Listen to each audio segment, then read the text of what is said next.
রহমাতুল্লাহি ওয়া বারাকাতুহু আলহামদুলিল্লাহ ওয়া সাল্লাতু ওয়াসসালামু আলা মান লা নাবিয়্যা ওয়া রাসূলুল্লাহি মিনাশ শাইতানির রাজিম বিসমিল্লাহির রহমানির রহিম আতিউল্লাহ আতিউর রাসূল ওয়া লা তুবতিলু আমালাকুম। আজকের বক্তব্যের বিষয় হলো সুন্নাহ সম্পর্কে বোঝা। আমি যে আয়াতটা তেলাওয়াত করেছি 47 নম্বর সূরা 33 নম্বর আয়াত। আল্লাহ বলতেছে আতিউল্লাহ, প্রথম বক্তব্য আল্লাহর আনুগত্য, আতিউর রাসূল রাসূলের আনুগত্য করো, ওয়া লা তুবতিলু আমালাকুম। যদি রাসূলের আনুগত্য না হয় তাহলে তোমার আমল বাতিল। এবং সূরা আয-জাফির 21 নম্বর আয়াতে আল্লাহ বলতেছে লাকাদ কানা ফি রাসূলিল্লাহি উসওয়াতুন হাসানা, তোমাদের জন্য উত্তম আদর্শ রয়েছে রাসূলুল্লাহ সাল্লাল্লাহু আলাইহি সাল্লামের মাঝে। আজ 1999 জন রাসূলুল্লাহ সাল্লাল্লাহু আলাইহি সাল্লামের তরিকা অনুযায়ী ইসলাম ধর্মে আমল করতে চাই না। কেন চাই না? আমরা আগে সুন্নাহ শব্দ জিনিসটাকে বুঝে নেই। সুন্নাহর পরিচয়। সুন্নাহ শব্দটি মুসলিম সমাজে অতি সুপরিচিত পরিভাষা, কিন্তু শব্দটি আরবি হিসেবে তার আবিধানিক ও পারিভাষিক পরিচয় একাধিক হতে পারে। সুন্নাহর আবিধানিক ও পারিভাষিক পরিচয় তুলে ধরা হলো। সুন্নাহর আবিধানিক পরিচয়। সুন্নাহ শব্দটির আরবি আবিধানিক অর্থ হলো আত-তারিকা, অর্থাৎ পথ পদ্ধতি। পথ এই পদ্ধতি, এটা বুঝতে হলে 4টি স্তর লাগবে। সিরাহ অর্থাৎ আদর্শ ও রীতিনীতি। সুতরাং সুন্নাহ আবিধানিক অর্থ হলো পথ পদ্ধতি, আদর্শ, রীতিনীতি। তা ভালো বা খারাপ অর্থে ব্যবহৃত হতে পারে।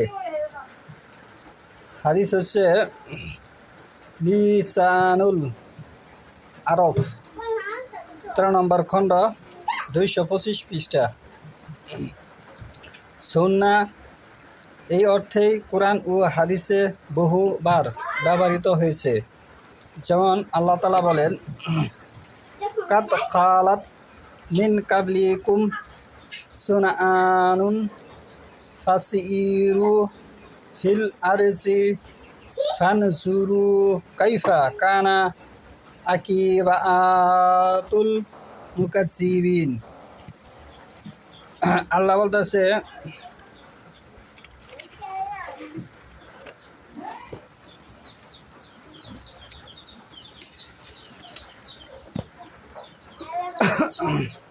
তোমাদের পূর্বে অতীত হয়ে গেছে অনেক ধরনের জীবন পদ্ধতি, রীতিনীতি। তোমরা পৃথিবীতে ভ্রমণ করো এবং দেখো যারা মিথ্যা প্রতিপন্ন করেছে তাদের পরিণতি কী হয়েছে। সূরা আলে ইমরান 137।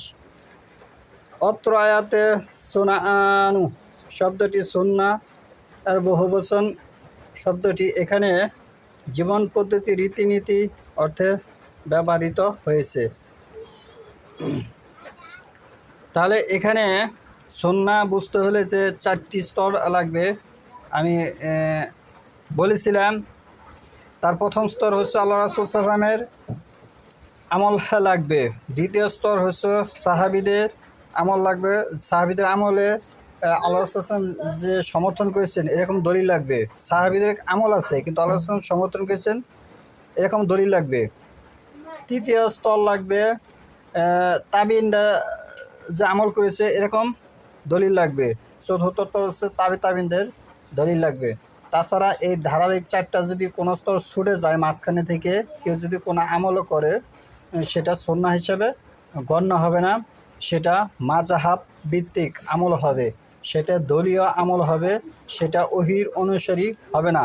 আল্লাহ তাআলা বলতেছে সূরা নাজমের 3 নম্বর আয়াতে, ওমা ইয়ানতিকু আনিল হাওয়া, আল্লাহ রাসূল ব্যক্তিগত কোনো কথা বলেনি, আমি তাকে যা বলিয়েছি তাই সে বলেছে।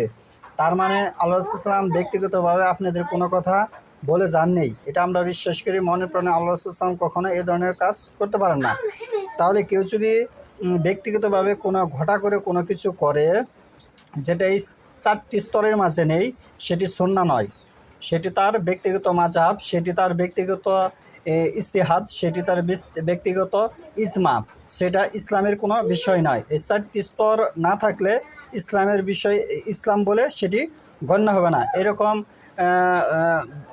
হুল পৃথিবীর মধ্যে ইসলামের মাঝে অসংখ্য বেদাতি আমল আছে যেগুলির মাঝে 4টি স্তর পাবে না, 4টি স্তর পাবেন না। যেমন উল্লেখযোগ্য ফরজ সালাতের পরে সম্মিলিত দোয়া পাবেন না, উল্লেখযোগ্য যে মিল্লাতুন নবী রবিউল আউলে সাহাবীরা পালন করেছে, এটা আপনি পাবেন না।